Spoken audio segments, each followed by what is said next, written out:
यहाँ सनातन धर्म पर आस्था रखने वाले लोग बैठे हैं, यहाँ इस्लाम पर ईमान लाने वाले लोग बैठे हुए हैं, यहाँ दशमेश पिता की संतानें भी बैठी हुई हैं, पगड़ीधारी बंधु भी बैठे हुए हैं, अलग अलग लोग बैठे हुए हैं।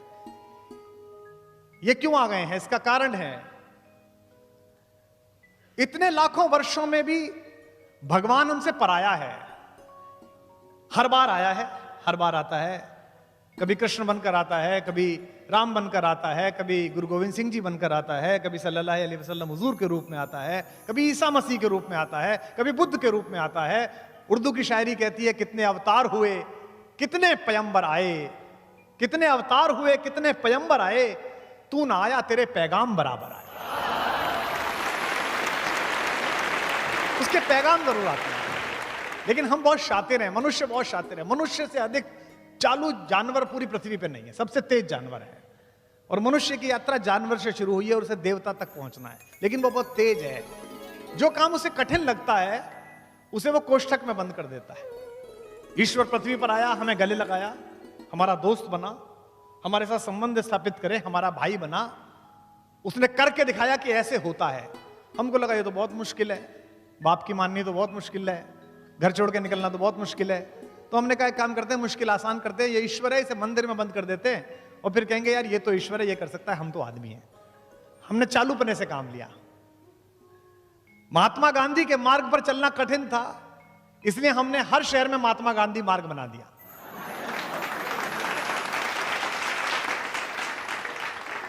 मनुष्य की यात्रा पशु से देवता बन जाने की यात्रा है।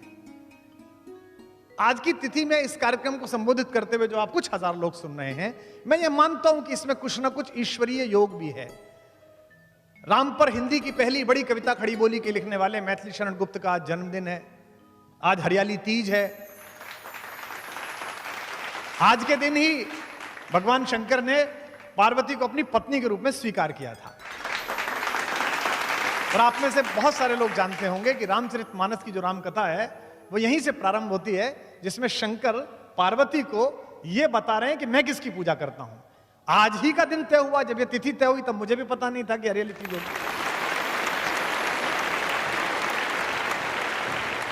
आज की सभा उपनिषद है, जितनी देर हम बैठेंगे। उपनिषद कैसे है? उपनिषद शब्द की बड़ी प्यारी व्याख्या। जब हमारे ऊपर आक्रमण हुए 10वीं शताब्दी के बाद से, तो शायद कुछ लोगों को पता हो, कुछ को ना पता हो, हमारे पुस्तकालय जला दिए लोगों ने आकर। गजनी आया, गौरी आया, उसने कहा किताबें इनको जला दो, आग लगा दो, तो किताबें नष्ट होने लगी। तो हमारे गुरुओं ने एक युक्ति तैयार की। उन्होंने कहा किताबों का अगर जला रहा है तो जला दो। गुरु ने जिसको 4 साल गुरुकुल में पढ़ाया, उसमें सबसे मेधावी जो छात्र था, जिसको बुद्धि जिसकी ठीक चलती थी, जिस स्मरण अच्छा होता था, उसको कहा कि मुझे गुरुदक्षिणा दोगे बेटा? शिष्य ने कहा गुरुजी मैं तो 4 साल पढ़ा हूं, आप बताइए मुझे क्या करना है।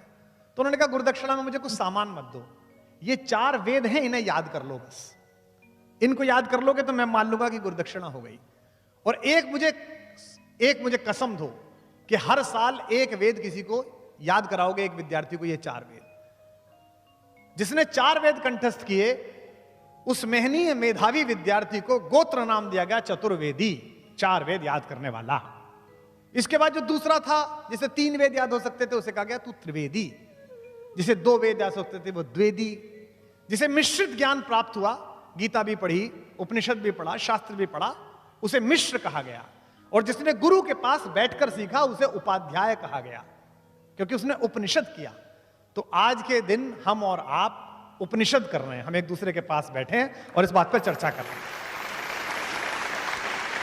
आप सोच के देखिए, आपकी कॉलोनी में जो 3 कोठी दूर रहता है, 3 फ्लैट दूर रहता है, जो आपके दोस्त रहते हैं, वो माहेश्वरी जी फोन करके कहते हैं कि यार वो गुप्ता जी मैं आपके घर आ रहा हूं जरा, मैं और मैडम आ रहे हैं।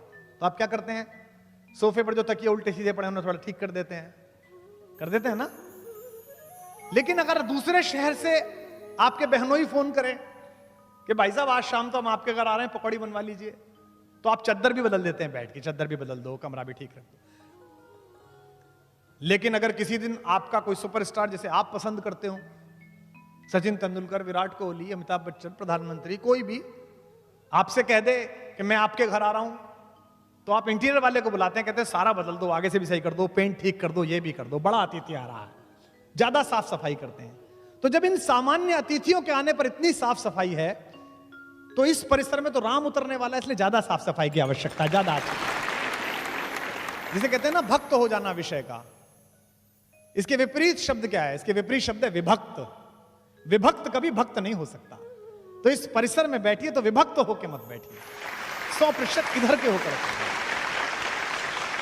मैं ये इसलिए कर रहा हूं क्योंकि मुझसे बड़े ने कहा, बाबा ने कहा, तुलसीदास ने कहा, स्वांते सुखाए तुलसी रघुनाथ गाथा। पर यह मेरी स्वयं की यात्रा है और इसका लाभ आपको भी मिलेगा। हर कला अपने आप शुरू होती है, स्वांते सुखाए शुरू होती है, अहेतुक शुरू होती है। अहेतुक बड़ा प्यारा शब्द है। जैसे 2000 किलोमीटर दूर समुद्र में 3 लहरें 4 लहरें बड़ी बड़ी लिपट के एक दूसरे से नाचती हैं, आधा किलोमीटर ऊंची उठ के। इसलिए नहीं नाचती कि सैटेलाइट उन्हें देखे, इसलिए नहीं नाचती कि वो डॉल्फिन जो बाकी तैर रही है उनका कोई वो डांस का कोर्स करवाना है। वो इसलिए नाचती है कि उनके अंदर ये ऊर्जा है। इसे अहेतुक कहते हैं। तो आज का ये सदन, आज का ये सत्र अहेतुक सदन है। मनुष्यता ने जितने सपने देखे हैं उनमें राम सबसे सुंदर सपना है, सबसे प्यारा सपना है। और हम कई बार अहंकार में होते हैं, आप भी होते हैं। इसमें महफिल में मैं देख रहा हूं कई आईएएस अधिकारी बैठे हुए हैं, कई आरएएस अधिकारी बैठे हुए हैं जिनसे मैं परिचित हूं, जो प्रशासन में काम करते हैं, कई डॉक्टर्स बैठे हुए हैं। सत्ता अहंकार करती है। विश्वामित्र जब लेने गए राम को तो दशरथ ने कहा इसे ही क्यों ले जा रहे हो, मेरी सेना ले जाओ, किसी और को ले जाओ। तो विश्वामित्र ने कहा कि 4 चीजें हैं जिनमें से एक आ जाए तो आदमी अहंकारी हो जाता है।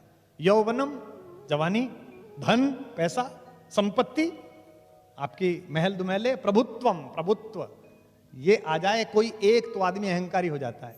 यौवनम, धन, संपत्ति, प्रभुत्वम, अविवेकता, एकमपि अनर्थाय किम यत्र चतुष्टयम। एक आ जाए तो अनर्थ हो जाता है, अगर चारों साथ हो तो महा अनर्थ। लेकिन आपके बेटे के पास ये चारों हैं, उसके बाद भी ये विनम्र है, इसलिए इसे ले जा रहा हूं, इसलिए इसको अपने पास चाहता हूं। आद्य शंकराचार्य जी ने जब पूरे भारत में सनातन धर्म का झंडा फहरा दिया तो सुनते हैं कि वो बनारस गए थे और सुबह सुबह बनारस में पूजा करते में परिक्रमा कर रहे थे मंदिर की, बाबा विश्वनाथ की। अहम ब्रह्मास्मि कहते थे ना, उनका था अहम ब्रह्मास्मि, मेरे अंदर ब्रह्म है, आपके अंदर भी ब्रह्म है, सबके अंदर ईश्वर है। तो सुबह सुबह जब निकले तो सामने से कूड़े का, मल का टोकरा उठाए हुए उन्हें एक सफाई कर्मचारी मिल गया, गंदे से वेश में। आद्य शंकराचार्य जी शंकराचार्य होने के अभाव में थे। उन्होंने कहा हटो हटो, रास्ता छोड़ो, रास्ता छोड़ो। तो वो और चौड़ के खड़ा हो गया। तो शंकराचार्य गुस्से में आ गए। उसने कहा मूर्ख, मेरा रास्ता रोकता है, रास्ता छोड़, हट सामने से। तो सामने खड़े हुए सफाई कर्मचारी ने कहा किसे हटाता है, मुझे हटाता है या मेरे अंदर जो बैठा है उसे हटाता है, किसे हटाता है? एक क्षण के लिए बोला तो आद्य शंकराचार्य को लगा ये तो अहम ब्रह्मास्मि है। और सुनते हैं कि वो सफाई कर्मचारी भगवान शंकर के रूप में परिवर्तित हो गया। यानी कि शंकर खुद कहने आए थे तो बोल तो रहा है लेकिन इसे समझ भी ले जो कह रहा है। आज इस अहम ब्रह्मास्मि को समझ भी ले। विवेकानंद ने बहुत अच्छा कहा, the moment I have realised God sitting in the temple of every human body. मुझे जब भी लगता है कि ईश्वर बैठा है किसी के अंदर, the moment I stand in reverence about every human being and see God in him, the moment I am free from bondage. Everything then binds, vanishes and I am free. आप जिस समय दूसरे के अंदर ईश्वर देखना शुरू कर देंगे उस समय आप मुक्त हो जाएंगे इस सारे वितंडे से कि तुम हिंदू हो, तुम मुसलमान हो, तुम सिख हो और ईसाई हो।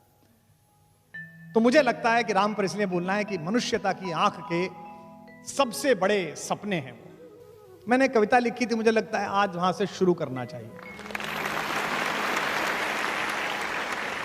मानवता की खुली आँख के सबसे सुंदर सपने राम। मानवता की खुली आँख के सबसे सुंदर सपने राम। दिव्यावाणी अर्थवती हो गई लगी जब जपने राम। दिव्यावाणी अर्थवती हो गई लगी जब जपने राम। मानवता की खुली आँख के मात पिता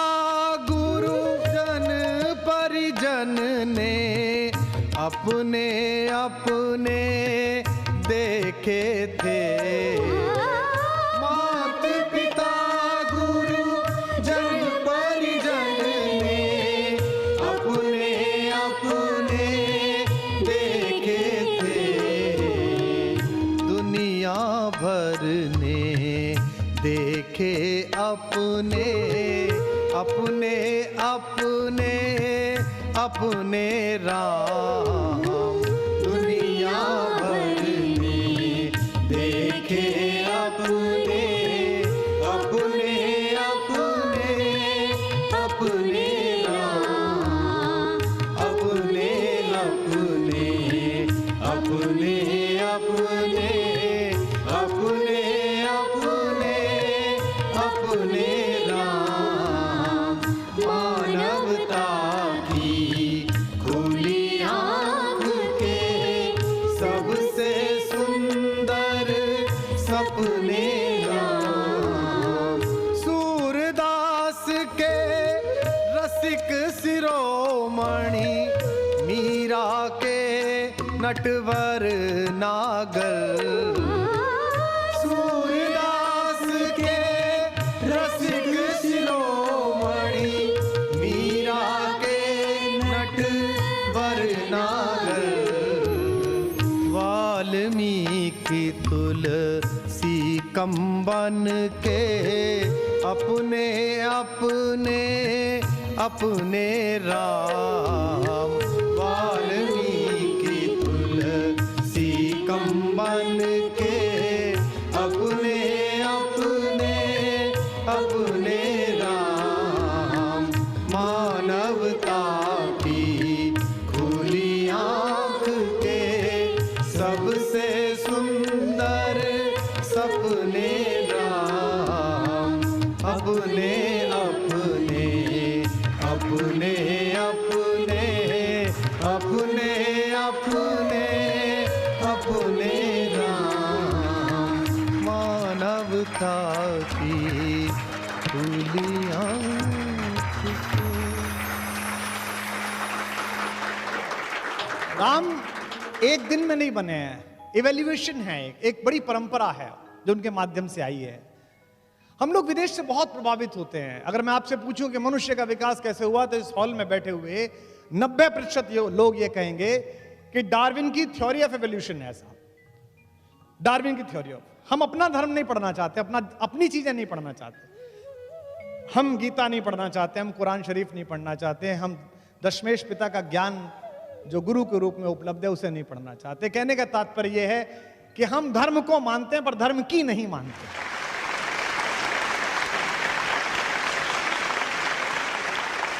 लेकिन आप ध्यान से देखें तो भारत में जो दशावतार की परंपरा है, जो हजारों वर्ष पहले, लगभग 5-6 हजार वर्ष पहले, तो इसकी कार्बन डेटिंग के प्रमाण है जिसके लिखे जाने के। डार्विन तो अभी आए हैं 100-200 साल पहले। वो बताकर गया है कि मनुष्य कैसे बना। जैसे डार्विन क्या कहता है, पश्चिम क्या कहता है कि जीवन सबसे पहले कहां शुरू हुआ? जल में शुरू हुआ, पानी में शुरू हुआ।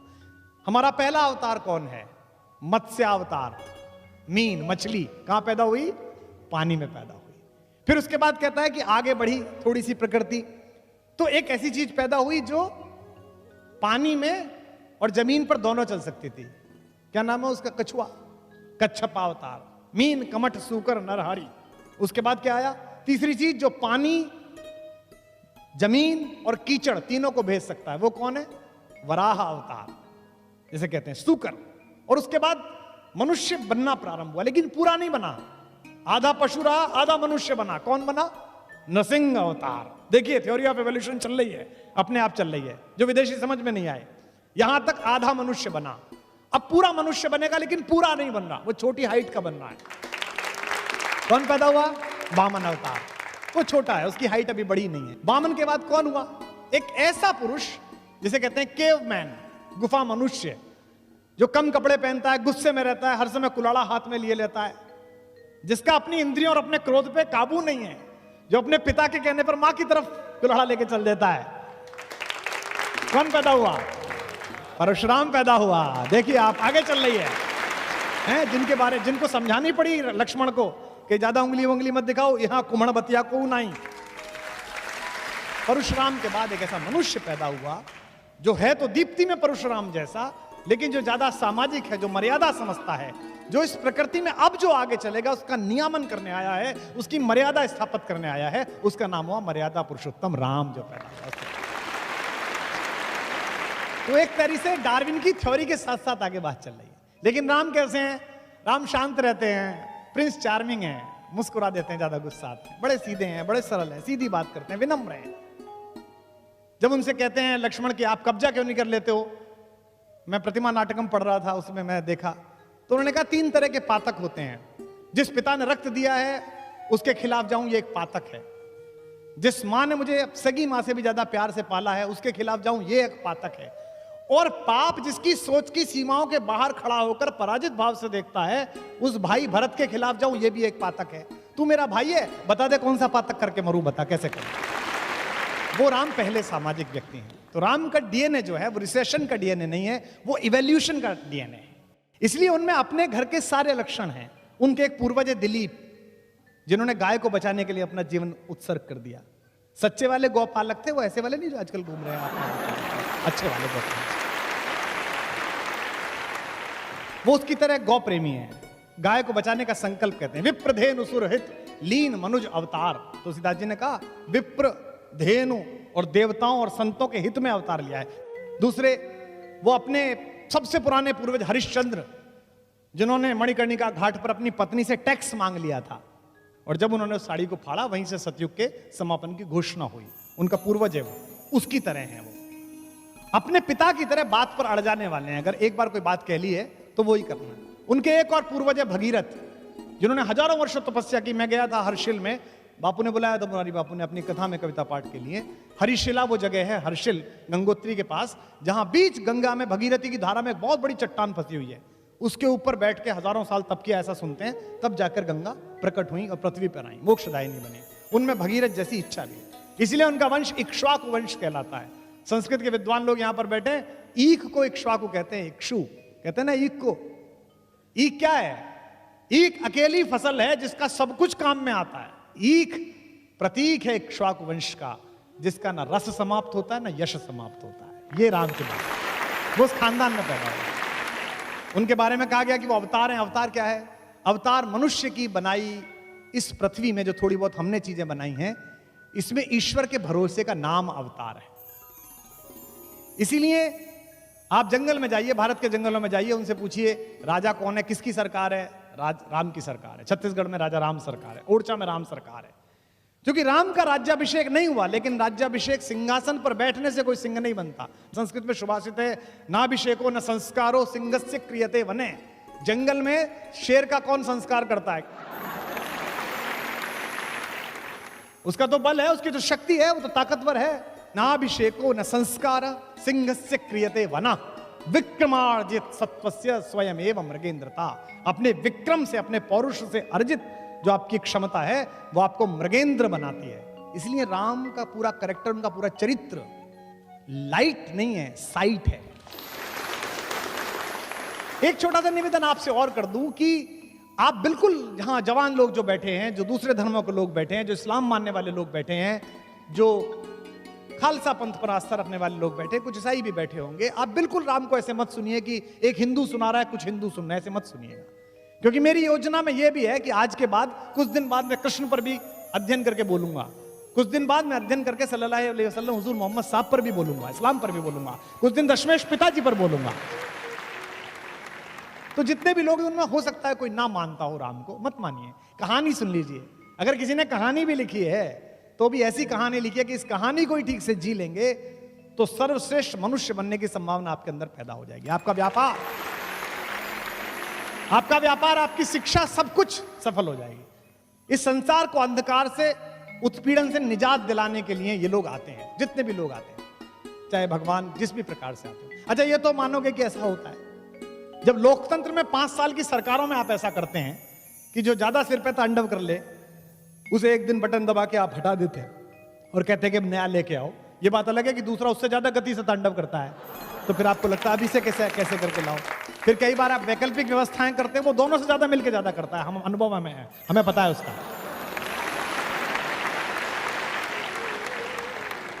तो राम की विजय उनकी निजता का उत्सव नहीं है, राम की जीत अपनी जीत नहीं थी, इसलिए आज राम चले गए वो नहीं है, लेकिन उत्सव जारी है। आप मुझे बताइए, जो क्रिकेट खेलने वाले लोग हैं, जिस समय आप उस वर्ल्ड कप की झांकी देखते हो जिसमें कपिल देव कप को उठा रहे हैं, तो कैसा अच्छा सा लगता है। जिस समय आप वो वाला दृश्य देखते हो जब बहुत नाराज सौरभ गांगुली अपनी शर्ट लहराते हुए घूम रहे हैं, तो कैसा कैसा अच्छा लगता है। तो जब हमारे सामने अभी जो पैदा लोग हैं, उनकी छोटी सी विजय हमें इतना उत्प्रेरित, इतना दीपित, इतना उत्साहित, इतना सम्मोहित कर सकती है, तो हजारों साल पहले जिसने अंधकार के खिलाफ सबसे बड़ी जीत पैदा की, अगर उसे ध्यान से जानेंगे तो कितना उत्साहित हो जाएंगे, कितने उत्प्रेरित हो जाएंगे, कितनी गति बढ़ेगी। कोई एडिसन ऐसा नहीं है जो एक बल्ब से दूसरे बल्ब को स्पर्श करा दे तो उजाला हो जाए। यह केवल मनुष्य को यह हक हासिल है कि वो ईश्वर बन के आए।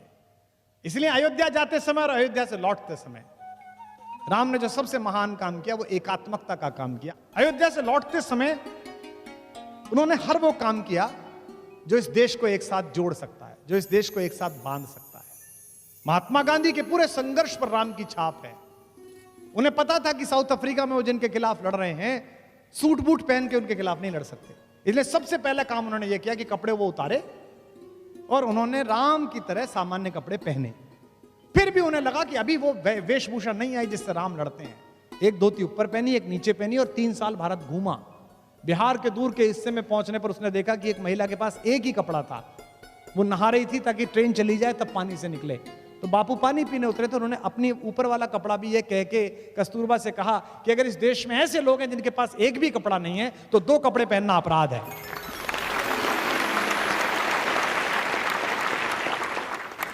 और मैं आश्चर्य में था कि मैंने 1942 में चर्चिल का भाषण पढ़ा, मैंने जो ब्रिटेन की पार्लियामेंट में उसने गांधी के खिलाफ दिया।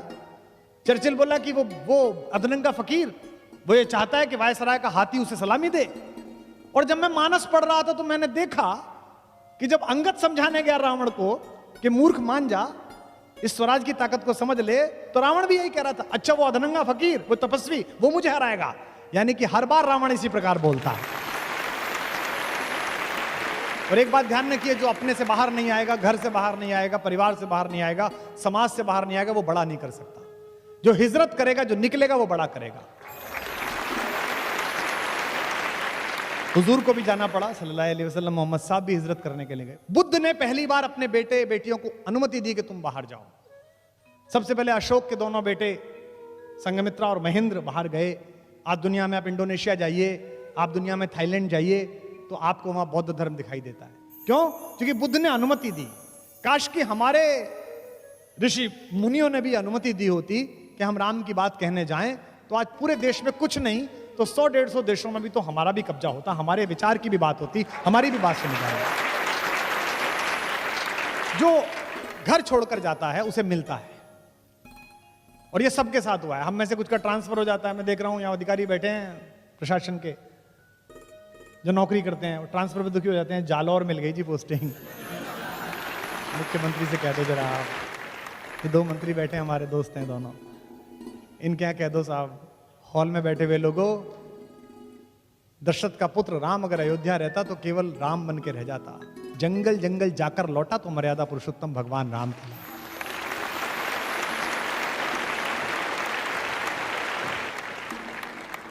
एक शेर मुझे उर्दू का याद आया, आप सबके भगवानों के नाम है, मेरे और आपके सबके। पयंबरों से जमीनें वफा नहीं करती, पयंबरों से जमीनें वफा नहीं करती, हम ऐसे कौन खुदा थे जो अपने घर रहते। अयोध्या छोड़ी राम ने तो अपनी आनुवंशिक पोजीशनिंग छोड़ी। मैं अध्यात्म रामायण पढ़ रहा था तो उसमें बड़ा अच्छा उल्लेख था कि राम जंगल जाएं या ना जाएं, विश्वामित्र इस पे चर्चा कर रहे हैं वशिष्ठ से, तो राम वहां आ गए। तो पिता ने कहा कि तुम यहां मत बैठो, तुम्हारा ये निर्णय नहीं है, राजा का निर्णय, मैं और गुरुजी कर लेंगे। राम ने कहा आपका निर्णय है, लेकिन चूंकि मेरे बारे में निर्णय है इसलिए मेरा बैठना जरूरी है, मैं जाऊंगा। उनसे कहा अच्छा जाना ही है तो सेना साथ ले जाओ। तो उन्होंने कहा कि जंगल के लोगों की रक्षा अगर सेना से ही होनी थी और सेना ही ठीक थी तो मेरे जाने से क्या था। पिता ने कहा अंगरक्षक साथ ले जाओ। तो उन्होंने कहा कि अगर मुझे अपने अंगों की रक्षा करने की चिंता करनी पड़ी तो जिन्हें दूसरों को बचाने जा रहा हूं, दूसरों को रक्षा करने जाऊं, उन्हें क्या करके आऊंगा, उनसे क्या कह के आऊंगा। तो रास्ते में विश्वामित्र उनसे बात करते जाते हैं। विश्वामित्र कहते हैं लड़ोगे कैसे? तो उन्होंने कहा कौन लोग हैं, कैसे लोग हैं? तो विश्वामित्र ने कहा कि वो तो जंगली लोग हैं, तो बोले उनसे उनके साथ ही लड़ेंगे। बोले उन्हें कुछ नहीं आता है। तो विश्वामित्र ने कहा उन्हें कुछ तो आता होगा, क्या काम करते हैं? तो विश्वामित्र ने कहा उनमें से कुछ लोग तो लकड़ी का काम करते हैं, बांस का काम करते हैं। राम ने कहा हो गया काम, उनसे बांस के तीर बनवाएंगे, उनसे धनुष बनवाएंगे, हमारी आर्टिलरी तैयार हो रही है। और क्या करते हैं? बोले लोहार हैं, लोहे का काम करते हैं, भील हैं, बहुत अच्छे, उनसे भाला बनवाएंगे, तलवार बनवाएंगे, ढाल बनवाएंगे, आधा काम तैयार हो रहा है। बोले और क्या है? बोले वो पशु पक्षी बांधने का काम करते हैं। बोले उनसे घोड़ों की ट्रेनिंग कराएंगे। तो बोले वो तो अपने काम करेंगे, तुम्हारी सेना में क्यों रहेंगे? उन्होंने कहा सेना में नहीं ले जा रहा, उनको सेल्फ डिफेंस सिखा रहा हूं, आत्मरक्षा सिखा रहा हूं। इस पूरे देश को आताताई सोच के खिलाफ खड़ा करने वाले पहले कमांडर का नाम मर्यादा पुरुषोत्तम राम है, जिसने तैयार किया उसको। मित्र के साथ हो, भाई के साथ हो, अपनी पत्नी के साथ हो, पुत्र के साथ हो, आइडियल लाइफ स्ट्रक्चर कैसा खड़ा होना चाहिए वो राम का है। सबसे पहले अपने पिता के साथ, अपने भाइयों के साथ जो उनका व्यवहार है। आप में से कितने लोग जानते हैं, कितनों ने मानस वहां से पढ़ी है कि जब उनका राज्याभिषेक होना था तो उनकी एक ही शिकायत थी केकई से। केकई ने कहा कि बेटा तुम्हारा राज्याभिषेक होना है, तुम राजा बनोगे। तो उन्होंने एक ही शिकायत करी अपनी माँ से कि ये कौन सी खराब बात है, हम 4 भाई एक साथ पैदा हुए, हम एक साथ पले बढ़े, और केवल बड़े का राज सिंहासन मिलेगा, केवल उसका राज्याभिषेक है तो गलत बात है। हम चारों को राज्य मिलना चाहिए। उनकी अकेली शर्त थी जीवन में, यानी कि समाजवाद का पहला स्टेटमेंट, सोशलिज्म का।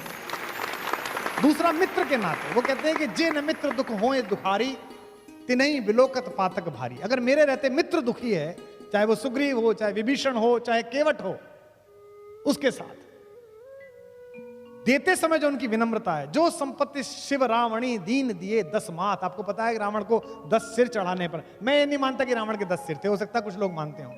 मुझे भी लोग कहते हैं कि साहब एक टाइम में 3 बुद्धि कैसे चलती हैं, चुटकुला भी याद आ जाता है, संस्मरण भी याद आ जाता है, कविता भी याद आ जाती है, यानी कि 3 तो अपने भी हो गए। तो वो ब्रह्मा के वंश में पैदा हुआ, पुलस्त मुनि के पुत्र विश्रवा का बेटा था। उसकी इंटेलिजेंसिया का जो क्वोशंट था वो 10 मस्तिष्क के बराबर था। वो इतना स्मार्ट और इतना ज्यादा इंटेलिजेंट था कि उसके पास 10 दिमागों के बराबर दिमाग था। तो कहानी चल गई कि भाई 10 सिर हैं उसके। ये सिर्फ मुहावरे हैं जिनको कालांतर में हमारी धार्मिक परंपरा ने सत्य सिद्ध कर दिया। हमारे पूरे धर्म की व्याख्या अधिकांशतः जिन लोगों ने की है वो श्रद्धा पर आयोजित है। भगवान ने ऐसा किया। मुझे राम क्यों प्रिय लगते हैं? राम के जीवन में चमत्कार नहीं है। आपने कभी नहीं देखा होगा राम को कि राम ने यूं करके आकाश में हाथ हिलाया और उसके बाद एक शस्त्र निकाला और फेंक दिया, ऐसा नहीं। सब कुछ अर्जित है जो अपना है। सबसे पहले जब जंगल में मिलने के लिए सारे लोग गए वनवास के समय, तो सबसे पहले प्रथम राम भेटी केकई, सरल स्वभाव भगत मति गई। तीनों माँ आकर खड़ी हुई, कौशल्या आकर खड़ी हुई, केकई आकर खड़ी हुई, सुमित्रा आकर खड़ी हुई। राम उठे, राम को पता चला माँ आई हैं, गुरु जी आए हैं। सोच के देखिए आप, राम के ऐसे हैं कि ये सीनियोरिटी नहीं जानेंगे, हायरार्की नहीं जानते वो, कि पहले अपनी माँ के पैर छूं, फिर सुमित्रा के छूं, फिर केकई के छूं। सबसे छोटी हैं वो तो, लेकिन उनको पता है कि इनके मन में दुख है, इनके मन में गिल्ट है, इसलिए अगर मैं सबसे पहले पैर छू लूंगा तो ये मानद हो जाएंगे, इनको मान्यता मिल जाएगी। आज मैथिली शरण गुप्त का जन्मदिन है। उन्होंने इस प्रसंग को कहा है कि तदनंतर बैठी सभा उटज के आगे, तदनंतर बैठी सभा उटज के आगे। रात को सब बैठ गए, चांदनी रात है, सब बैठे हुए हैं, बात कर रहे हैं। अब राम को मनाने के लिए लोग आए। तदनंतर बैठी सभा उटज के आगे, नीले वितान के तले दीप बहु जागे। टकटकी लगाए नयन सुरों के थे वे, परिणाम उत्सुक उन भयातुरों के थे वे। उत्फुल्ल करौंदी कुंज वायु बह बह कर, करती थी सबको पुलक पूर्ण मह मह कर। वह चंद्रलोक था कहाँ चांदनी वैसी, प्रभु बोले गिरा गंभीर गूढ़ निधि जैसी। अब भगवान बोले, सामने भरत बैठा है, उससे बोले, हे भरत भद्र अब कहो अभीप्सित अपना। भाई भरत अब बताओ क्या चाहते हो। अब सोचिए जिसके ऊपर इतना आरोप लग रहा है उससे कह रहे हैं क्या चाहते हो। हे भरत भद्र अब कहो अभीप्सित अपना, सब सजग हो गए भंग हुआ जो सपना। भरत ने क्या कहा, हे आर्य रहा क्या भरत अभीप्सित अब भी मुझे कुछ चाहिए। मिल गया अकंटक राज्य उसे जब तब भी, पाया तुमने तरुतले अरण्य बसेरा। तुम जंगल में बैठे हो, भाभी के पैर में कांटे हैं, तुमको खाने को नहीं मिल रहा, मैं महल में बैठा हूं, इसी के दिन के लिए तो आया हूं। इसीलिए राम की कथा त्याग की सबसे बड़ी कथा है। राम के नाम पर दुकान चलाने वाले लोगों को समझना चाहिए कि दुनिया में ऐसा उदाहरण कभी नहीं हुआ जहां एक सिंहासन 2 भाइयों के बीच 14 साल फुटबॉल की तरह चलता रहा।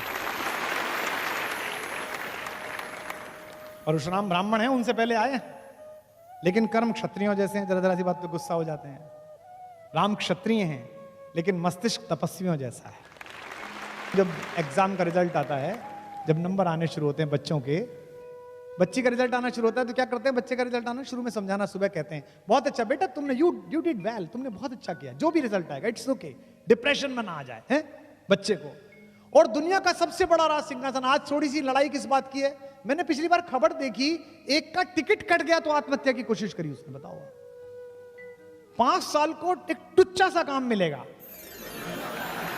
बहुत छोटा सा है। मैंने 2-3 बार बांटा है तो मुझे पता है कि ले जाओ, बहुत टुच्चा सा काम मिलेगा। और इतनी चिंता कि वो आत्महत्या करने को तैयार हो गया। सोचिए, पूरी पृथ्वी का राजा बनना था उसको, छोटा मोटा मामला नहीं था, पूरी पृथ्वी का राजा बनना था उसको। एक पूरे भारत का नहीं, पूरी पृथ्वी का। पृथु उनके घर में ही पैदा हुए, जो देश में बड़ा है वो उनके घर में पैदा हुआ। अज, रघु, दिलीप, पुररवा, नहुष, इक्ष्वाकु, भरत, जितने बड़े पैदा हुए सब उन्हीं के खानदान में, मानदाता सब उनके घर में पैदा हुए। लेकिन उस पृथ्वी का शासन उन्हें पाना था, वो इलेक्टेड क्राउन प्रिंस थे। और अचानक एक बंदी ने आके कहा कि युवराज आपको महाराज याद कर रहे हैं। उत्साह में भरे हुए राम लक्ष्मण दोनों पहुंचे तो देखा कमरे में अंधेरा है, पिता बैठे। उन्होंने कहा, पूछा जी पिताजी क्या बात है? पिता ने कहा कि बेटा वो कल राज्याभिषेक नहीं हो पाएगा, तुम सुबह अपनी पत्नी को लेकर 14 वर्ष के वनवास के लिए चले जाओ। राम ने कहा कि जो आ गया पिताजी। और राम ने अपनी पत्नी से कहा तैयारी करिए, सुबह वनवास पे चलना, 14 वर्ष बाद आएंगे अयोध्या। कहना आसान है, बहुत सरल है। इंटरव्यू हुआ नहीं, प्रीलिम्स पास किए, मेंस नहीं निकला है, ग्रुप डिस्कशन में रह गए। हमको भी लोग कहते थे कि तुम रह गए।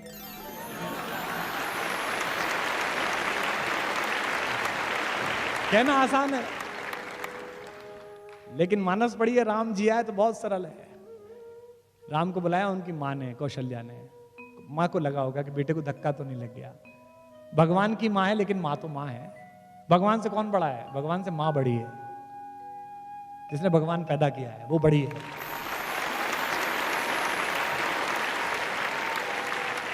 इसलिए तुलसीदास जी शुरू में प्रणाम करते हुए कहते हैं, बंदों कौशल्या दिशि प्राची। प्राची दिशा के समान जो कौशल्या, उन्हें प्रणाम कहता हूं जिनकी कोख से सूर्यवंशी राम पैदा हुआ है। माँ ने पूछा कि बेटा क्या हो गया? माँ को सब पता है। तो राम ने ये नहीं कहा कि मुझे जंगल भेज दिया, भरत को राजा बना दिया, माँ मेरा सिंहासन छीन लिया, मेरा क्राउन छीन लिया। कितनी पॉजिटिविटी है जो सीखनी है लाइफ में आज के बाद से, इस हॉल से जाते हुए। कल भी बात करेंगे इस पे। कौशल्या ने पूछा बेटा क्या हुआ? तो राम ने कहा, माँ पिता दे ही मोहि कानन राजू, मुझे जंगल का राज्य दे दिया पिता ने, मैं जंगल का राजा बना। कितनी सुंदर बात है। क्या कहा उन्होंने कि पिता दे ही मोहि कानन राजू, जहां सब भांति मोर बड़ काजू, जहां मेरे सारे बड़े काम प्रतीक्षा कर रहे हैं, जो भी दुनिया में बड़ा करूंगा। और सोच के देखिए, राम जंगल नहीं जाते तो क्या होते? राम वन गए तो बन गए। राम विनम्र रहते हैं, शालीन रहते हैं, मुस्कुराते हैं वो। तो इसी आत्मविश्वास में उनकी जीत है। डिप्रेशन से बाहर लाए अंगद को। और जब अंगद गया बात करने के लिए, तो आप देखिए कम्युनिकेशन स्किल सिखाया जाता है ना आजकल। आजकल सबसे बड़ी प्रॉब्लम क्या है? बीटेक कर लो, एमटेक कर लो, लड़का जो है, लड़की जो है, वो कम्युनिकेट नहीं कर पा रहा, अपनी बात नहीं कह पा रहा। माँ से नहीं कह पा रहा, पिता से नहीं कह पा रहा, गर्लफ्रेंड से नहीं कह पा रहा, बीवी से नहीं कह पा रहा, नौकरी में नहीं कह पा रहा। ऐसी बहुत सारी घटनाएं आप देख रहे हैं जिनमें ना कह पाने के कारण वो आत्महत्या कर रहा है, डिप्रेशन में जा रहा है। अंगद को उन्होंने कम्युनिकेटर बना के भेजा। राम कितने पॉजिटिव हैं। उनसे विभीषण कहते हैं, जिस दिन अगले दिन युद्ध शुरू होना है, उस दिन कहते हैं कि सर थोड़ा बैठ के स्ट्रेटेजी बना लें, कौन किधर से बढ़ेगा, इतना बड़ा आदमी है, इससे लड़ना है। तो कहते हैं कि नहीं यार, वो अंगद भेजा है मैंने, दूत ना, बाली का बेटा, और मुझे उम्मीद है कि रावण मान जाएगा, सीता को वापस दे देगा, अपन क्यों लड़ाई लड़े। ये राम है। एक बात ध्यान से रखना, अभी बहुत बड़ी घटना इस समय पूरे देश में राजनीतिक हलचल चल रही है जिससे हम जुड़े हुए हैं। राम ने अपने पूरे जीवन में किसी भी राक्षस को मारते समय उससे निगोशिएट नहीं किया। छोटों से, खर से, दूषण से, ताड़का से, सुबाहु से सीधा मारा। उन्होंने एक ही आदमी से निगोशिएट किया, रावण से। क्योंकि राम जानते थे कि आतंकवाद की लड़ाई में स्लीपर सेल के साथ समझौता नहीं किया जाता, उसको तो मारा ही जाता, उसको तो खत्म ही किया जाता। और हमारी सरकारें, हमारी व्यवस्थाएं क्या कर रही हैं? स्लीपर सेल से बात कर रही हैं। तो अगर राम राज्य वालों को समझना है तो राम से ही समझे कि राम ने अपने देश में रहने वाली किसी स्लीपर सेल के साथ बात नहीं की। लंका दूसरा देश था, उससे बातचीत जरूरी थी, उससे पहले कहना जरूरी था इसलिए उससे पहले बातचीत की, जो कि हम पाकिस्तान के मामले में लगातार करते हैं, इतने समय से बातचीत करते हैं, और उसके बाद फिर अपना काम भी दिखाते हैं। तो अंगद गया, उसका आत्मविश्वास, लीडरशिप डेवलपमेंट मैं बता रहा हूं राम का।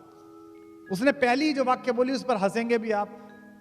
रावण ने पूछा कि मेरा और राम की क्या लड़ाई, तू जानता मैं कौन हूं? क्या तेरा वो फकीर तपस्वी वो मुझसे लड़ेगा, मेरा उसका क्या? तो अंगद ने कहा जी बिल्कुल ठीक कह रहे हो सर, आपका उनका कोई मुकाबला नहीं। रावण को लगा यार आदमी उसने भेजा है हमारे पक्ष में बोल रहा है, तो वो बड़ा प्रसन्न हुआ। उसने कहा बिल्कुल ठीक, मेरा उसका क्या मुकाबला। तो अंगद का कम्युनिकेशन स्टाइल देखिए जो राम ने डेवलप कराया है। तो क्या कहा कि सिंधु तरयो उनको बनरा, उनका तो बंदर, बंदर भी नहीं, बंदर में थोड़ा ग्रेस आ जाएगा, मतलब हनुमान चाचा हैं उनके अंगद के, फिर भी उनको बंदर भी नहीं कह रहे, चाचा जी भी नहीं कह रहे, क्योंकि डिप्रेशन में रावण को लाना है। तो कहते क्या, सिंधु तरयो उनको बनरा, तुझ पे धनुरेख गई न तरी। उनका तो बंदर पूरा समुद्र पार कर आया, और तुझ पे उनके छोटे भाई ने एक रेखा खींच दी थी, वो नहीं तरी गई। तेरा उनका क्या मुकाबला भाई, दोनों का आपस में।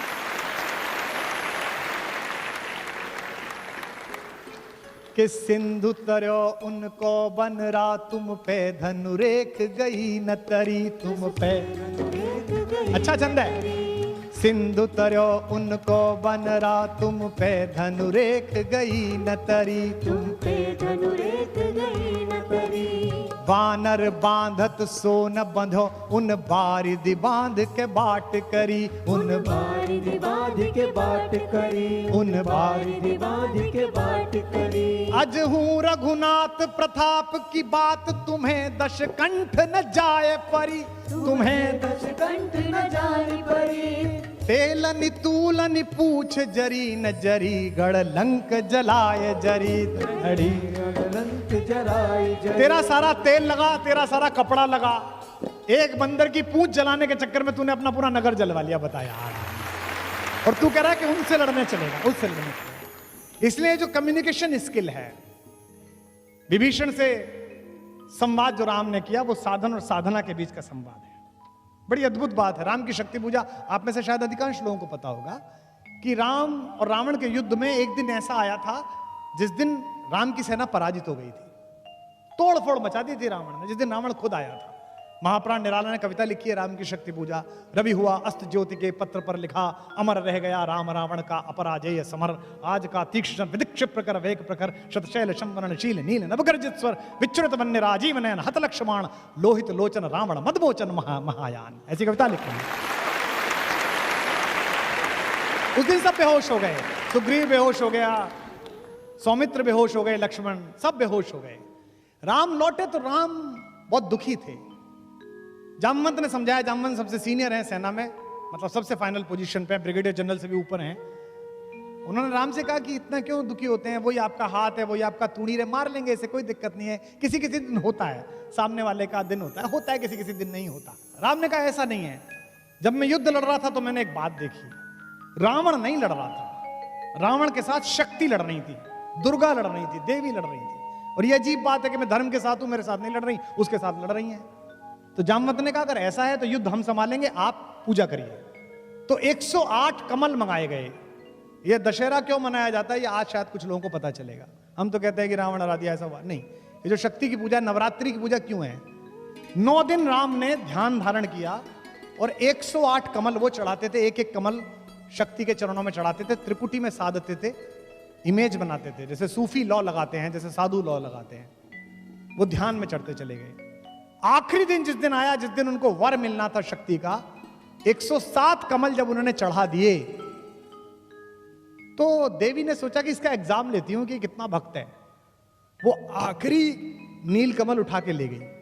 राम ने यूं करके थाली में हाथ फिराया तो देखा कि कमल ही नहीं है। तो वो ध्यान से नीचे उतरे और देखा कि कमल नहीं है। उन्हें लगा अब साधना भंग हो जाएगी। निराला लिखते हैं कि राम की आंखें भीग गई। राम ने कहा, दिख जीवन जो सहता ही आया है विरोध, दिख साधन जिसके लिए सदा ही किया शोध, जानकी हाय उद्धार प्रिया का हो न सका।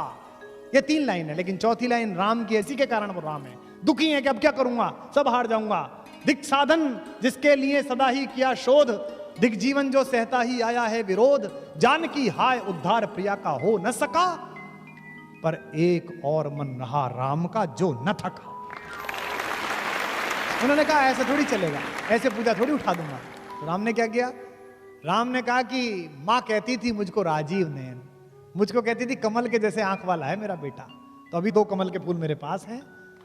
तो राम ने अपना एक तीर निकाला अपने तरकश में से और उसको हाथ से पकड़ के उसकी फलक आंख की तरफ ले गए कि अपनी एक आंख चढ़ा देता हूं। युद्ध में विजय होनी चाहिए, सत्य जीतना चाहिए। और जब बिल्कुल आंख के पास पहुंच गया तीर और देवी को लगा कि अभी आंख निकाल लेगा, तब स्वयं दुर्गा प्रकट हुई और उन्होंने हाथ पकड़कर कहा, होगी जय होगी हे पुरुषोत्तम नवीन, के महाशक्ति राम के बदन में हुई।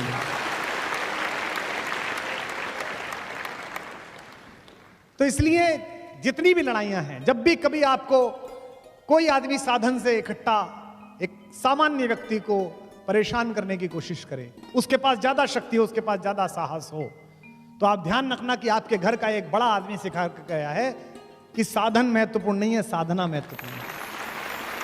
और राम के सबसे प्रिय मित्र जिनको लंका का राज्य दिया, वे विभीषण भी अधीर हो गए। उन्हें लगा यार कि लड़ाई तो ठीक है, आप जीतोगे कैसे? हमने भी 2-4 छोटी मोटी लड़ाई कभी सम्मेलनों में और राजनीति में की, आंदोलन में की, तो हमको भी समझाने आते थे, इनसे कैसे लड़ोगे, ये तो पुराने वाले हैं। तो मुझे मानस की पंक्ति याद आती थी और मैं खुद को ही सुनाता था, जो साथ थे वो तो सुनने को तैयार नहीं थे। ये विभीषण ने राम से कहा जब रावण लड़ने के लिए आया, क्या कि रावण रथी विरथ रघुवीरा, देख विभीषण भयउ अधीरा। रावण रथी विरथ रघुवीरा। रावण तो रथ पर बैठकर आया है और वो पैदल चल रहे हैं, वो पदाती हैं। अधिक प्रीत भा मन संदेहा, ज्यादा प्रीति इसलिए मन में संदेह हुआ विभीषण के। विभीषण ने कहा कि ये तो रथ पर है और आप बिना चप्पल के, आपके पास तो चप्पल भी नहीं है, कैसे मारोगे? नाथ न रथ नहीं पद त्राना, के ही विधि जितब वीर बलवाना। इतना बड़ा वीर है, इससे कैसे जीतोगे? तो राम ने उसे जो सिखाया वो मुझे याद है, मैं आपको बता रहा हूं, आप अपने घर लेके जाइएगा। राम ने कहा कि मैं जिस लड़ाई में उतरा हूं दोस्त, उस लड़ाई में मिसाइल्स की जरूरत नहीं है। तो उन्होंने कहा कि इस लड़ाई के लिए साधना की आवश्यकता है, साधन की आवश्यकता नहीं है। उन्होंने कहा क्या क्या है? इसके पास तो बड़ा रथ है नाथ, आपके नीचे तो पदत्राण भी नहीं है, कही विधि जितब वीर बलवाना, इस बलवान से कैसे जीतेंगे? तो उन्होंने कहा कि सुनो सखा कह कृपा निधाना, ज्यों जय होई सियंदन आना। मैं तुझे बताता हूं भाई मेरे दोस्त, इस युद्ध में जीतने के लिए जो रथ चाहिए वो मेरे पास है। अब विभीषण को रथ दिख नहीं रहा, राम कह रहे रथ है। इसी में आपके जीवन के संघर्ष की गति है। उन्होंने कहा मेरे पास रथ है। कौन सा रथ है? मेरे पास जो रथ है उसमें 2 चक्के लगे हुए हैं, तुझे दिखेंगे। कौन से? सौरज धीरज ते ही रथ चाका। शौर्य और धैर्य 2 चक्के हैं, एक तरफ शौर्य है, एक तरफ धैर्य है। अगर बड़ी लड़ाई लड़नी है तो शौर्य भी रखना पड़ेगा और धैर्य भी रखना पड़ेगा। दुनिया की आधी मूर्खताएं अधैर्यता के कारण हुई हैं। तो कहते हैं धैर्य और शौर्य 2 मेरे रथ के चक्के हैं। और बल विवेक दृढ़ ध्वजा पताका, बल और विवेक से दृढ़ हुई मेरी धर्म की ध्वजा है मेरे इस रथ के ऊपर। सत्यशील दम परहित घोड़े, सत्य और शील और परहित दूसरे का हित करना, सत्य बोलना, शीलवान रहना, ये घोड़े हैं मेरे। और क्षमा दया कृपा रज जोड़े, इससे किससे जोड़ रखा है? क्षमा से, दया से और कृपा से, इन 3 से जोड़ रखा है।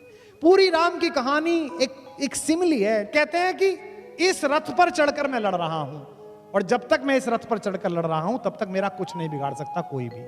तो आपके पास अगर साधन कम हो तो आप समझ लेना कि आपके पास ये वाले साधन अगर हैं तो आप दुनिया के किसी भी आदमी से जीत सकते हैं। एक अयोध्या है जो सात्विकता का प्रकर्ष है, एक लंका है जो तामसिकता का प्रतीक है। इन दोनों के बीच लड़ाई है, लेकिन राम इन दोनों के बीच की लड़ाई के लिए राजाओं को साथ नहीं लेते। आपने कभी सोचा कलेजे पे हाथ रख के कि राम जब भारत में घूमे होंगे तो दंडकारण्य में जहां वो रुके, जहां उन्होंने कुटिया बनाई, उसके ठीक बगल में उनके मामा थे, ननिहाल थी उनकी, कौशल प्रदेश। मामा से कह सकते थे थोड़ी सेना दे दो, मुझे लड़ने जाना है। नहीं, राम ने पूरे रास्ते किसी राजा से बात नहीं की। राम ने पूरे रास्ते वंचितों से, दलितों से, पिछड़ों लोगों से, वनवासियों से, SC ST से बात की, आखिरी सफ में खड़े हुए आदमी से। और साथ में किसे लिया? हराने के लिए, लंका को परास्त करने के लिए किसे साथ में लिया? किष्किंधा को। किष्किंधा क्या है? प्रकृति का सबसे बड़ा, आयुर्वेद, योग, नेचुरल एसेंस, हमारी नेचुरल आर्ट्स, हमारे नेचुरल इंग्रेडिएंट्स, इनको किसने लिया? दिल्ली ने। और हराई क्या? मार्केट, लंका। इसलिए दिल्ली को, जयपुर को ये याद रखना पड़ेगा कि अगर अपने शत्रुओं से आपको पार पानी है, अगर चाइना का सामान बंद कराना है, अगर अमेरिका को घुटनों पर लाना है, तो सबसे पहले अपने वनवासियों, अपने वंचितों, अपने पिछड़ों, अपने दलितों और अपने जंगल के लोगों के पास जाना पड़ेगा। हनुमान प्रतीक है। हनुमान किस बात का प्रतीक है? वो शांति की खोज में गए हैं, शांति का अपहरण हो गया है। शांति कौन है? सीता। सीता साक्षात शांति है इस कहानी में। और शांति किसको मिलती है? शांति मिलती है उस आदमी को जो अपनी देह के लोभ से बाहर आ जाता है, जो विदेह हो जाता है। सीता के पिता का नाम क्या है? विदेह। विदेह राज की बेटी हैं, राजा हैं वो, लेकिन विदेह हैं। मैथिली शरण गुप्त का जन्मदिन है, मुझे ज्यादा याद आ रहे हैं गुप्त जी। गुप्त जी ने लिखा, योगी भी हैं शरण जिनके जो अनासक्त गेही, अनासक्त गेही, घर में रहते हुए घर से आसक्त नहीं है। किसको मिली वो? विदेह को, देह में रहते हुए देह से बाहर। और सत्ता में बैठे हुए लोगों और सरकारी अधिकारियों, आरएएस अधिकारियों, आईपीएस आईएएस अधिकारियों जो यहां बैठे हो वो सुनो, और जो बनना चाहते हो वो सुनो। शांति राज्यसभा में बैठकर नहीं मिली। जब राजा जनक लोकसभा में बैठे हुए थे तब नहीं मिली, जब सिंहासन पर बैठे थे तब नहीं मिली, युद्ध कर रहे थे तब नहीं मिली। कब मिली? जब किसान की तरह पसीना बो रहे थे खेत में, तब सीता माता उन्हें प्राप्त हुई। राम सूर्यवंशी हैं, जो आकाश का द्योतक है, और सीता पृथ्वी से निकली हैं। इसका मतलब क्या है? ये प्रकृति के दोनों चीजों की युति है। लक्ष्मण भाई का प्रतीक है, बचपन से जानते हैं। 12 तें निज हित प्रति जानी, लक्ष्मण राम चरित रति मानी। भरत के आने पर लक्ष्मण क्रोध करते हैं, राम समझाते हैं उनको। आप में से जितने लोग हैं, मैं इस पर कल भी बोलूंगा, सोच के बताइए राम की कहानी में कि राम के अलावा केवल एक पात्र है जिसका मंदिर बना। एक एक दो मंदिर कहीं बन गए हो तो बन गए हो। राम की कहानी में राम के अलावा किसी का मंदिर नहीं बना। जिस माँ ने उनको जन्म दिया उस कौशल्या का मंदिर नहीं है। जिस पिता ने जन्म दिया उस दशरथ का मंदिर नहीं है। लक्ष्मण का मंदिर नहीं है, किसी का मंदिर नहीं है। केवल एक ही मंदिर है, हनुमान का। और वो भी ऐसा मंदिर है कि राम को मनाओ मत मनाओ, उन्हें मान लो, यही सब काम कर देंगे। तो हनुमान क्या है? हनुमान राम तक पहुंचने के, राम जैसा होने की सीढ़ी है। आज के बाद से एक और पात्र का आदर करना राम के साथ साथ, अगर राम का आदर करना है तो, अगर राम से सीखना है, किसी भी धर्म के लोग हों। हिंदुस्तान में जितने आक्रमण हुए इसमें कभी हम जीते कभी वो जीते, और तर्कहीन श्रद्धा के कारण हारे हम, क्योंकि वो भी तलवार से लड़ते थे, हम भी तलवार से लड़ते थे। कभी वो घोड़े लाए, कभी हाथी लाए, कभी हमने घोड़े हाथी लगाए। युद्ध में बराबर के हथियार इस्तेमाल हो रहे थे। भारत के एक बेटे ने एक नया हथियार बनाया, और ऐसा हथियार बनाया कि फिर वही वो हारे। फिर केवल संस्कृति जीती, आज तक जिंदा है इतने आक्रमणों के बाद। और भारत का वो बेटा रहता था चित्रकूट के पास, आत्माराम दुबे का लड़का, जिसका नाम था तुलसी। उसने 77 वर्ष की आयु में एक कहानी लिखी राम की, और उसने बताया कि ये तो छोटे छोटे लंपट हैं जिनसे तुम लड़ रहे हो, ये तो जरा जरा से हैं। तुम्हारे गांव का एक लड़का तो पैदल गया था और सबसे बड़े को मार के आया था, क्यों अपना आत्मविश्वास क्षीण करते हो? तुलसी की मानस आई, और उसके बाद आम हिंदुस्तानी में यह विश्वास पैदा हो गया कि अब मैं भी लड़ सकता हूं, अब कोई भी लड़ सकता है, और इसी के बल पर हम लड़ाइयां जीते। शक्ति विनम्रता भी पैदा करती है और अहंकार भी पैदा करती है। इसीलिए यक्ष ने युधिष्ठिर से पूछा कि भगवान का भोजन क्या है? युधिष्ठिर ने बताया कि भगवान अहंकार खाता है। रावण को अहंकार है, न सत्य मानता है न तथ्य मानता है। तथ्य क्या है? तथ्य है कि भी हार चुका है तू। राम और रावण में एक पंक्ति का अंतर है, रावण इच्छाओं के पाश में बंधा है और राम इच्छाओं से परे जा चुके हैं। रावण में पावर ऑफ पनिशमेंट है, राम के पास राइट ऑफ पनिशमेंट है। रावण का अपयश बहुत है, जबकि वो खानदान में बड़े में पैदा हुआ है। हनुमान ने भी कहा, जब हनुमान से पूछा मुझे जानता है मैं कौन, अच्छा वो हर आदमी से पूछता मुझे जानता है मैं कौन हूं, ये बड़ी इन्फीरियरिटी है। अंगद से पूछता मुझे जानता है मैं कौन हूं। आपने देखे ना कई लोग सड़क पे पुलिस वाले से कहते हैं जानता है कौन हूं, मेरे फूफा विधायक हैं, पता है ना, हमारे चाचा वो हैं। ये क्या है? इन्फीरियरिटी है, ये छोटेपन से आती है। लेकिन राम का एक यश है, वो इक्ष्वाकु वंश में पैदा हुए। वाल्मीकि रामायण इसी लाइन से शुरू हुई है, इक्ष्वाकु वंश प्रभवो रामो नामा जना श्रुता। लेकिन वो अपने खानदान का कभी वर्णन नहीं करते। जिससे भी मिलते हैं वो कहते हैं, अहिल्या के पास गए तो उनसे क्या कहते हैं, माँ मैं दशरथ का पुत्र अपनी पत्नी सीता और भाई लक्ष्मण के साथ आपको प्रणाम करता हूं। पिता का नाम इसलिए बताते हैं कि भारत में परंपरा है, गुजरात में तो और महाराष्ट्र में तो पिता का नाम बीच में जोड़ा जाता है, लेकिन वो अपने अहंकार में। इसलिए रावण की शक्ति भय देती है और राम की शक्ति निर्भय देती है। रावण अहंकार में अपमान करता है और राम छोटे आदमी को भी उठा लेता है। रावण सैडिस्ट है, बहुत सारे लोग सैडिस्ट होते हैं। इस देश में बहुत सारे लोग इस बात से दुखी हैं कि उनका पड़ोसी सुखी है, अपने सुख से कोई प्रसन्न नहीं है। रावण की यही समस्या है, वो सैडिस्ट है। हनुमान की पूंछ काटता है, कहता है कि सबसे पहले सुनि विहस बोला दस्कंदर, अंग भंग कर पठियो बंदर, इस बंदर की पूंछ काट के भेजो। वो भी कलाकार आदमी थे, उन्होंने कहा काम शुरू करो, चलो देखते हैं। पूरा तेल वेल डला, सब कुछ डला। मैनेजमेंट के उदाहरण है वो, मिनिमम इनपुट मैक्सिमम आउटपुट। कपड़ा रावण का, तेल रावण का, जली रावण की। पूरी लंका जलाई, केवल एक घर नहीं जलाया। किसका? विभीषण का। क्यों? उनके ऐसे तेल ही नहीं आया था। सबने तेल भेजा, उन्होंने नहीं भेजा। बोले इनका इन्वेस्टमेंट ही नहीं है कंपनी में, देने क्यों डुबोना। बात खत्म।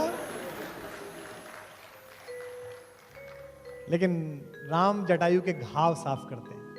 आप में से कुछ लोगों को पता होगा कि राम ने अपने हाथों से उनका अंतिम संस्कार किया और कहा कि मैं दुर्भाग्यशाली हूं कि मुझे अपने पिता का अंतिम संस्कार करने का अवसर नहीं मिला। हे संत, हे जटायु, हे गिद्धराज, आज आप मुझे अपना अंतिम संस्कार करने का अवसर देकर मेरे पुत्र होने को पूरा कर रहे हैं, ये कहा। शत्रुघ्न बंधन मुक्त हैं, उनके पास बंधन नहीं है। एक कैरेक्टर और है राम कहानी में जिसका जिक्र ही नहीं होता, शत्रुघ्न। सब अपने अपने काम में चले गए, वो वही है। आज मैथिली शरण गुप्त का जन्मदिन है, मैं कई बार उन्हें याद कर चुका। मैथिली शरण गुप्त के यहाँ मांडवी, भरत की पत्नी मांडवी कहती है, कोई तपस्वी, कोई त्यागी, कोई यहाँ बैरागी है। हमारे घर में बड़े खलीफा हैं, कोई तो तपस्वी हमारा पति, कोई त्यागी हमारे जेठ जी, कोई बैरागी हमारा दूसरा देवर लक्ष्मण जंगली चला गया। मेरा पूरा घर संभाले छोटे देवर बड़भागी हैं, पूरा घर संभाल रखा है, मेरे छोटे देवर सबसे अच्छे हैं। उर्मिला मुदिता है, बेटी की तरह प्रसन्न रहती है। तो as an administrator, as a management guru, as a brother, as a father, जितने भी प्रकार से राम ने इस जीवन को बड़ा किया है, अगर वो हम में थोड़ा थोड़ा आना प्रारंभ कर दे तो हमें ठीक हो जाएगा। सागर निजामी ने, यहां इस्लाम मानने वाले बैठे हैं, हिंदुस्तान बिना राम के नहीं है। साहिले सरजू यहां गंगा, यहां जमुना, यहां साहिले सरजू, यहां गंगा, यहां जमुना, यहां कृष्णा और राधा, यहां रामा, यहां सीता, यहां हिंदियों के दिल में बाकी है मोहब्बत राम की, मिट नहीं सकती कयामत तक हुकूमत राम की। ये सागर निजामी कहकर गया। अल्लामा इकबाल ने कहा है, राम के वजूद पर हिंदुस्तान को नाज, अहले नजर समझते हैं उनको इमाम हिंद। मेरे मन में बड़ी शंका थी कि बात क्या होगी, मैं बोलूंगा क्या, इसकी कोई तैयारी नहीं है। बस मेरे पास जो है मैं वही सुनाना चाहता हूं, जानना चाहता हूं, मिलना चाहता हूं खुद से, राम के माध्यम से, कृष्ण के माध्यम से, आद्य शंकराचार्य के माध्यम से, बुद्ध के माध्यम से, महावीर के माध्यम से। राम भी महावीर हैं। जैन समाज के लोग बैठे होंगे, महावीर को अरिहंत कहा जाता है। अरिहंत मतलब जिसके शत्रु मर गए हों, जबकि उन्होंने किसी को मारा नहीं है। तो शत्रु को मारने का क्या तरीका है? या तो शत्रु को मार दो या शत्रु को मित्र बना लो। अपने शत्रु को मित्र बना लो तो आप अरिहंत हो जाओगे। इसीलिए जैनियों के 24 के 24 तीर्थंकर क्षत्रियों से आए हैं। समझ लीजिए, जो वीर नहीं हो सकता वो महावीर नहीं हो सकता। क्षमा शोभती उस भुजंग को जिसके पास गरल हो। तो इसलिए पूरी राम कहानी का जितना विस्तार है, जिस पर मैं कल भी चर्चा करूंगा, जितना मुझे स्मरण आएगा, और आज जो लोग आप में से कुछ प्रश्न देंगे, एक बात तो मैं आपको स्पष्ट कर दूं कि मेरा कोई डिक्लेरेशन नहीं है कि मुझे सब पता है। सर्वज्ञ होने का डिक्लेरेशन नहीं है। और ये डिक्लेरेशन तो जयपुर में खत्म हुआ था 1993 में। पहली बार मैंने नौकरी शुरू की, मेरे 2 विद्यार्थी सुनने आए हैं। एक तो पुलिस में काम करता है, यहाँ पर इंस्पेक्टर है, आज सुनने आया, बोला गुरुजी सुनने आऊंगा। मैंने कहा तब ढंग की बात सुनी होती तो ज्यादा बड़ा अफसर बनता, मैं पढ़ाता था क्लास। क्योंकि लोगों को जो अहंकार है कि मुझे सब पता है, ये उनकी यात्रा को समाप्त करने जैसा है। मैं यहाँ राजस्थान में जब इंटरव्यू देने आया था, कॉलेज का नाम नहीं बताऊंगा, मुझे याद है 1 जुलाई का इंटरव्यू था। यहाँ एक हिंदी के बड़े प्रोफेसर थे, मेरे पिताजी के दोस्त थे। मैं उनके घर पर रुक गया 30 जून की रात को। मुझसे बोले कि क्यों आए थे? मैंने कहा जी वो कल उस कॉलेज में इंटरव्यू है लेक्चरर का, हिंदी के असिस्टेंट प्रोफेसर का, उसके लिए आया हूं। बोले तू मुझसे फोन करके पूछ लेता, वहां तो फलाने जी जो प्रोफेसर है उनकी बेटी का होगा, पहले से ही तय है। तो मैंने कहा 150-200 लोग बुला लिए, इनका क्या? बोले दिन भर चाय समोसे खाएंगे, सुनेंगे। बोले मुझे ही जाना था इंटरव्यू में, लेकिन अब मैं नहीं जा रहा हूँ, तो तू क्या करेगा? मैंने कहा जब आया हूँ तो जाऊंगा, इंटरव्यू तो दे के आऊंगा। मैं सुबह से बैठा रहा, मेरा नाम विश्वास कुमार शर्मा है, तो वी पे मेरा नंबर आया। आखिर में जंगल में कॉलेज था, वो वहाँ कुछ मिलता नहीं था, समोसे और चाय। समोसे में खाता नहीं, चाय कितनी पीऊं? उन दिनों चाय और चाय वाले लोकप्रिय भी नहीं थे।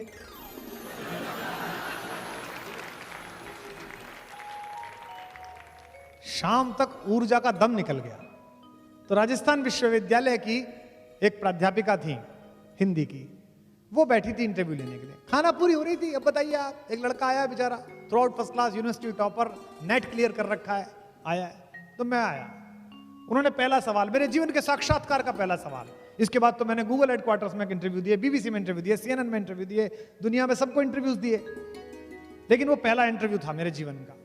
उसने मुझसे पहला सवाल पूछा, कहां से आए हो? तो मैंने कहा कि मैडम मेरठ विश्वविद्यालय से आया हूं। तो मुझसे पहला सवाल विश्वविद्यालय में, कितने में मिलती है वहां PhD? और मैं प्रारंभ से ही अभद्र था, तो मैंने कहा आपने जितने में ली उससे सस्ती दिला देंगे।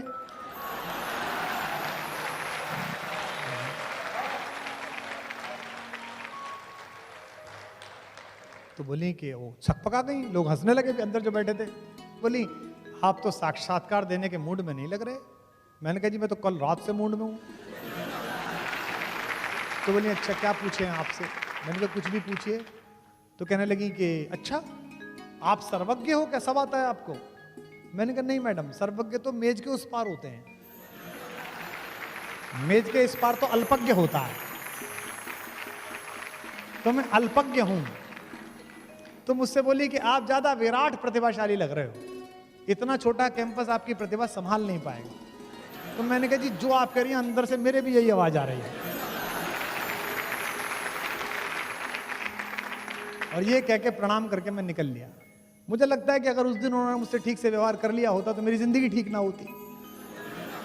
जो अपने से बाहर आया उसको सारा संसार मिला। तो एक तो मुझे यह भ्रम नहीं है, कल भी मैं इस पर चर्चा करूंगा, कि मुझे कुछ अधिक पता है। मुझे ऐसा लगता है, मैं इस समय ऐसा सोचता हूं कि आइंस्टाइन पढ़ाते हो आप अपने बच्चे को, आइंस्टाइन की जीवनी पढ़ो, आप चार्ली चैपलिन पढ़ाते हो कि चार्ली चैपलिन पढ़ो, आप कहते हो कि गांधी से सीखो, आप कहते हो नेल्सन मंडेला से सीखो। जब इनसे सबसे सीख सकते हैं तो हमारे घर में जो बड़े हुए उनसे हम नहीं सीख सकते हैं। तो जितनी भी कहानी है, जितनी भी अगर कहानी की तरह भी सुनो, तो अपने आप में ये एक गाइडलाइन ऑफ लाइफ है जो जीवन में सीख सकते हैं। अभी जो धर्म की जितनी भी व्याख्या हैं, वो सारे व्याख्याकार राम को उस तरह से बताने की कोशिश अधिकतम लोग कर रहे हैं जैसा राम ग्रंथों में है। मैं कहता हूं आज इस सभागार से हम सब अपना अपना राम लेके जाएं। और महिलाएं बैठी हैं यहां पर, महिला सशक्तिकरण का सबसे बड़ा एपिटॉम है राम। वाल्मीकि रामायण में पढ़िए, जब अहिल्या के पास गए तो पूछा कि ये किसका आश्रम है, इतना उजड़ा हुआ सा, इतना सुंदर है लेकिन उजड़ा हुआ क्यों है? तो किसी ने कहा कि गौतम की पत्नी है, इनके ऊपर अपयश का दाग लग गया है, बोलती नहीं है, बात नहीं करती है किसी से। ये कैसी स्त्री है जिसके खिलाफ एक अफवाह फैला दी गई है, गंदगी फैला दी गई है। वाल्मीकि रामायण में आप देखिएगा तो राम जाते हैं और पैर छूकर कहते हैं कि मां, मैं दशरथ का पुत्र राम अपनी पत्नी सीता और भाई के सहित आपको प्रणाम करता हूं, चरण स्पर्श करता हूं। अगर कोई महिला जो इतनी ज्यादा समाज में त्याज्य हो, उसे देश का सबसे बड़ा आदमी मां कहने लगे, तो समझ लीजिए उसका कॉन्फिडेंस कितना लौटेगा। इसीलिए जो पत्थर जैसी बन गई थी वाल्मीकि रामायण में, शिला नहीं है अहिल्या, शिलावत हैं, पत्थर की तरह हैं। राम ने आदर का चरण छुआ तो उनके अंदर जिंदगी लौट आई। तो जितने भी लोग हैं वो अपना अपना राम यहां से लेके जरूर जाएं। और आपके प्रश्न अगर मुझे मिलेंगे तो मैं भी समृद्ध होऊंगा। आपके प्रश्न अगर मुझे जानकारी मिलेगी तो मैं भी समृद्ध होऊंगा। ये जो कुछ भी चल रहा है, जो पिछले 30 वर्षों में किया है, कवि सम्मेलन के नाम पर, कविता के नाम पर, इसने लोकप्रियता दी है, इसने प्रतिष्ठा दी है, लेकिन आज जो मैंने आपके साथ दिया, इसने मुझे आत्मिक शांति दी है, अंदर से खुशी दी है। कि मानवता की खुली आंख के सबसे सुंदर सपने राम माना गाइए। की खुली आँख के सबसे सुंदर सपने राम मानवता की खुली आँख के सबसे सुंदर सपने राम जिव्यावाणी अर्थवती हो गई लगी जब जपने राम जिव्यावाणी अर्थवती हो गई लगी जब जपने राम। मात पिता गुरु जन परिजन ने अपने अपने देखे थे। मात पिता गाइए। जन ने अपने अपने देखे थे। दुनिया भर ने देखे अपने अपने अपने अपने राम। दुनिया भर ने